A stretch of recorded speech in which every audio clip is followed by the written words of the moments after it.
기독교 교리 핸드북 2부 실론 8장 하나님의 섭리 첫 번째입니다. 이 섭리에 대한 신학적 설명을 해보자면요. 이 하나님께서 피조물을 향하여 지속적으로 힘을 행사하심입니다. 이 섭리를 세 가지 요소로 살펴볼 수 있습니다. 첫째로 보존입니다. 창조주께서 그분의 모든 피조물을 보존하심이죠. 둘째 협력입니다. 세상에 일어나는 모든 일 안에서 활동하심이죠. 셋째, 통치입니다.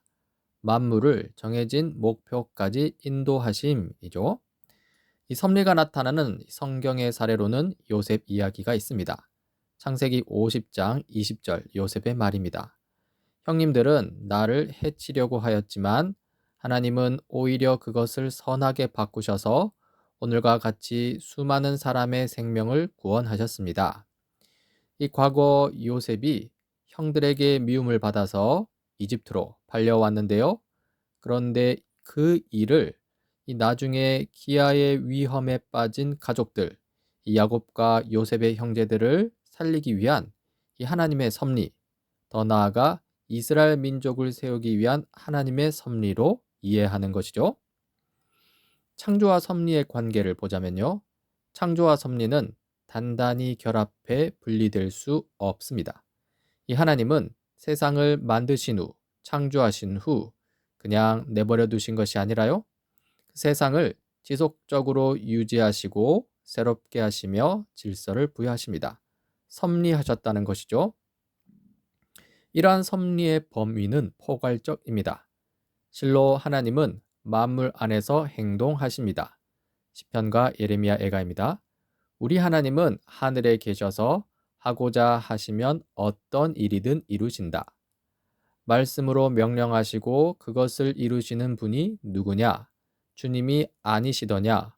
굳은 일도 좋은 일도 가장 높으신 주님께서 말씀하셔서 일어나는 것이 아니냐? 이런 하나님은 자연 현상 속에서 섭리하십니다.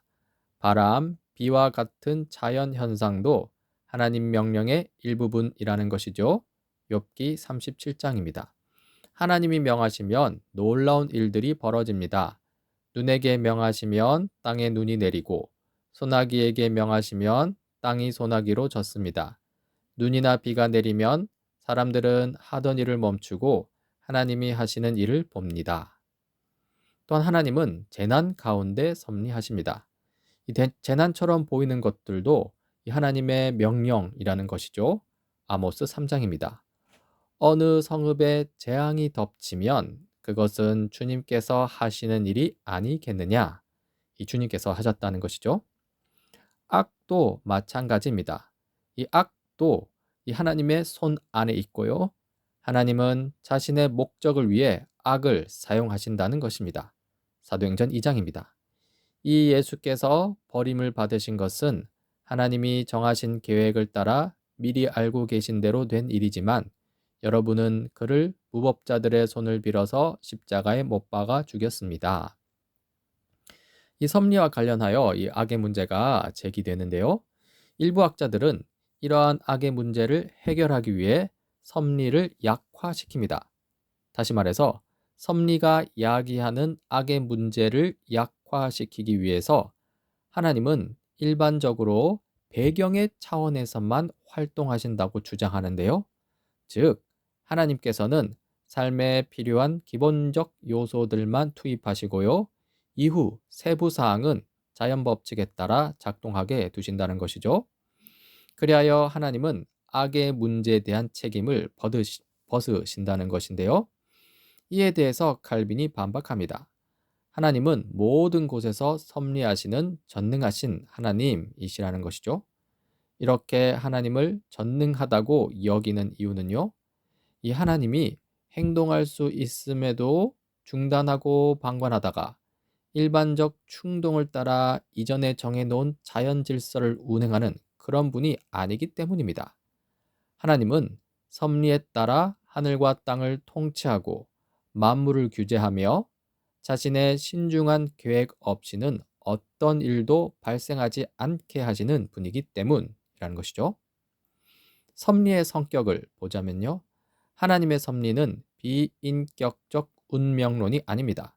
스토아주의나 이슬람교가 사실상 가르치는 맹목적이고 비인격적인 인과율 또는 운명과는 본질적으로 다르다는 것이죠. 하나님의 섭리는 인격적인 섭리론입니다.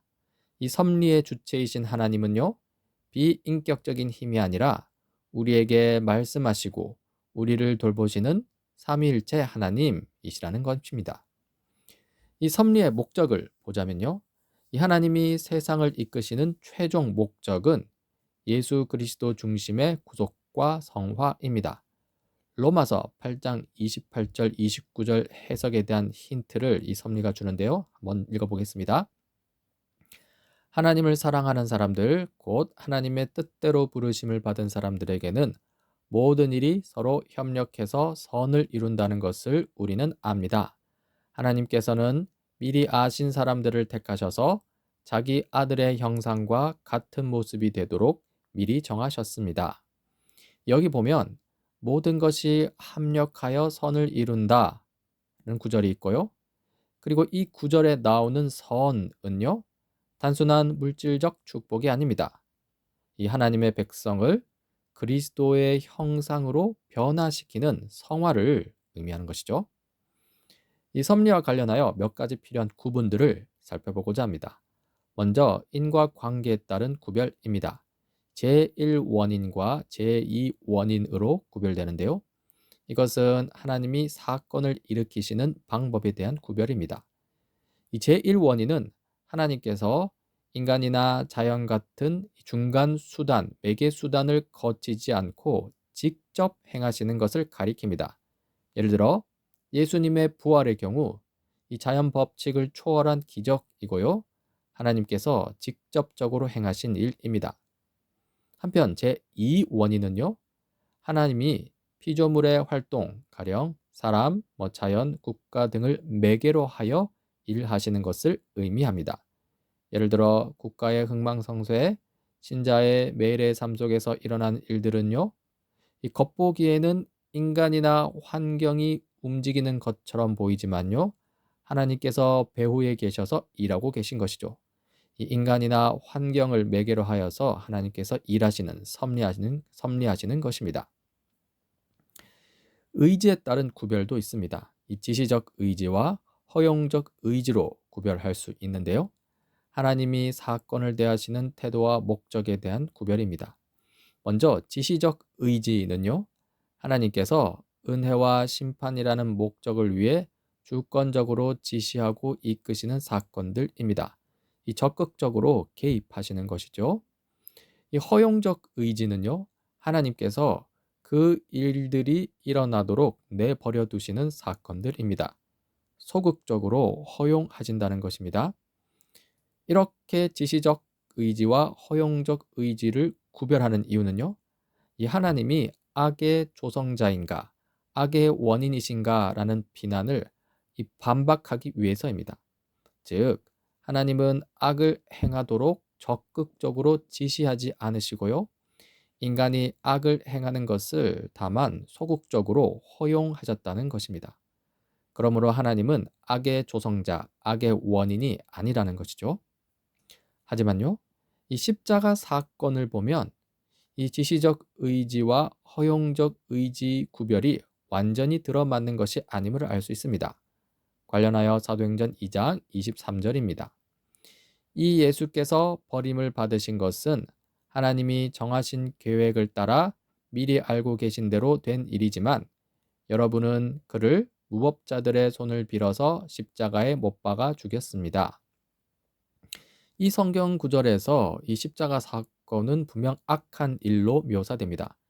십자가 사건은요, 죄가 없으신 예수께서 무법자들의 손에 의해 죽임당하신 사건이기 때문에 악한 일입니다.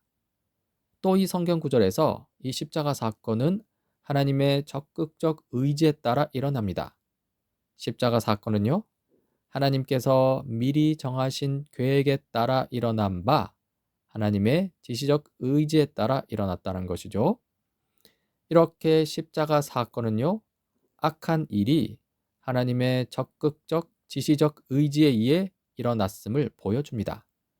이 십자가 사건을 통해서 볼 때 하나님의 뜻에 반대되는 것처럼 보이는 많은 사건들도 결국 영혼의 관점에서는 하나님이 직접 지시하신 일로 볼 수 있다는 것이죠. 이 섭리와 관련하여 최근에 중요한 논쟁이 있는데요. 바로 열린 유실론, 이 개방신론입니다. 이 열린 유실론의 핵심 주장은요.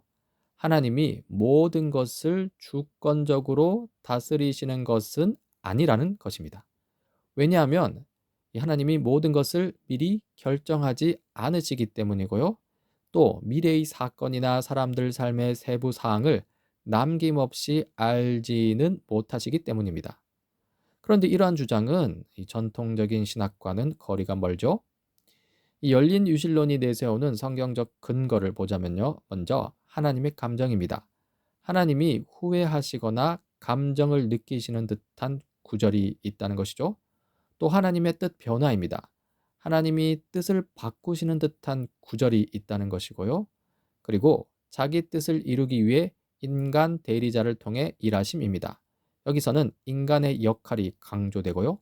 마지막으로 예수님의 인성 경험입니다. 예수님의 고난과 죽음과 같은 이 인간적인 경험이 있다는 것이죠. 이런 성경 구절들을 보면서요. 이런 거죠. 후회하시는 것을 보니 하나님이 미래의 일을 모르시는구나 라고 그렇게 주장하는 거고요.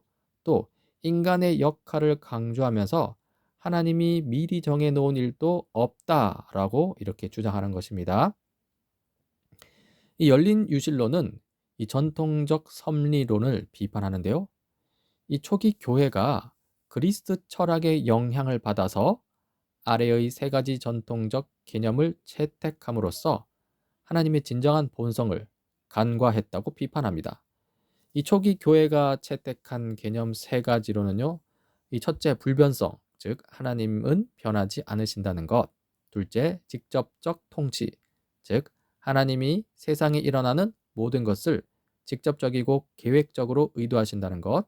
셋째, 초월성, 즉 하나님은 초월에 계시기 때문에 진정한 인간적 경험을 하실 수 없다는 것인데요. 이러한 비판이 적절한 비판인지는 나중에 살펴보겠습니다. 아무튼 이 전통적 섭리론을 비판하면서 열린 유실론은 자신들의 하나님 이해를 밝히는데요. 먼저 사랑의 하나님입니다. 하나님은 사랑이시기 때문에 우리가 하나님에게 영향을 받는 것처럼 하나님도 우리에게 영향을 받을 수 있다는 것이죠. 둘째, 변화하는 하나님입니다. 이 역사가 전개되고 특정한 사건이 일어남에 따라 하나님은 변하실 수 있다는 것이죠. 셋째, 미래 지식의 불완전성입니다. 하나님은 자기 목적을 성취하는 데 필요한 모든 지식을 갖고 계시긴 하지만 이 미래에 대한 지식은 완전하지 않다고 하는데요. 왜냐하면 이 미래에 대한 지식, 이 완전한 예지는 모든 사건이 이미 고정되어 있음을 의미하고요. 이것은 우리 인간의 자유를 제거하고 또 우리가 인간으로서 하나님과 맺는 관계의 진정성을 훼손하기 때문이라고 주장합니다. 이거로 넷째, 배우시는 하나님입니다. 하나님은 세계가 발전하는 과정을 통해 세계를 계속 배우고 계시다는 것이죠. 이것은 하나님께서 아직 모르는 것이 있다는 것을 암시합니다. 결론적으로 하나님은 열린 하나님입니다. 하나님은 힘과 통제를 좋아하기보다는요, 관대하고 민감하며 심지어 상처받기 쉬운 분입니다. 하나님은 열린 존재라는 것이죠. 이제 열린 유실론의 문제점을 살펴보고자 합니다. 먼저 성경 해석의 문제입니다. 이 결론적으로 이 열린 유실론은 유비적 해석을 고려하지 않고 있습니다. 이 하나님에 대한 구절들, 가령 하나님이 후회하신다는 성경 구절을 일의적 의미로, 즉 액면 그대로 해석하고요. 그리하여 하나님이 실제로 후회하신다고 주장하면서 이 하나님의 불완전성을 암시하는 것이죠. 이에 대한 정통 신학의 반론은요. 이 하나님께 적용되는 인간의 언어는 유비적으로 해석되어야 한다는 것입니다. 가령 하나님이 후회하신다는 구절이 있다 하더라도 하나님이 인간적인 불완전함에서 나오는 그런 후회를 실제로 하시는 것은 아니라는 것이죠. 다만 인간 수준에 맞춰 유비적으로 자신에 대해 말씀하셨다는 것입니다. 실로 인간의 언어는요, 하나님의 영광스러운 자기 계시의 척도에 맞추어 해석되어야 합니다. 인간의 한계, 인간의 제한적인 언어로 신성을 재단해서는 안 된다는 것입니다. 다음으로 사상사적 문제점입니다. 이 열린 유실론은 교회를 향한 그리스 철학의 영향력을 지나치게 강조합니다. 이 초기 교회가 불변성, 초월성 등을 주장하는 그리스 철학의 영향을 너무 많이 받아서 순수한 복음의 진리를 왜곡시켰다고 주장하는데요. 정통신학은 이에 대해 반론을 제시합니다. 한마디로 초기 신학자들은 이 신앙의 근거가 이 교회의 지속적인 전통과 성경에 있음을 명확히 했다는 것입니다. 그들이 당대 철학 용어, 그리스 철학 용어를 사용했을지라도 복음에 충실하게 그 용어들을 재정의하는 데 공을 들였다는 것이고요. 그래서 그리스 철학의 이교적 사상을 다 배제시킬 수 있었다는 것입니다. 이 그리스 철학을 거부한 이 교회의 사례를 직접 한번 봅시다. 기독교의 핵심 진리, 말씀이 육신이 되어 우리 가운데 거하셨다는 주장이 있죠. 그런데 이런 주장은요, 신성과 물질은 원칙적으로 화해될 수 없다고 보았던 그리스 철학의 근본적인 생각과 정면으로 충돌하는 것입니다. 이런 것을 보면 초기 교회가 그리스 철학의 영향을 너무 많이 받아서 크게 왜곡되었다는 주장은 너무 과한 주장인 셈이죠. 특히 종교개혁자들의 작업도 있습니다. 이 루터와 칼뱅 등 이 종교개혁자들에 의해 확립된 성경적 신학이 있는데요. 이런 신학 아래에서 그리스 사상의 잔재는 최종적으로 제거되었다는 것이죠. 마지막으로 이 실존적 측면에서 문제점입니다.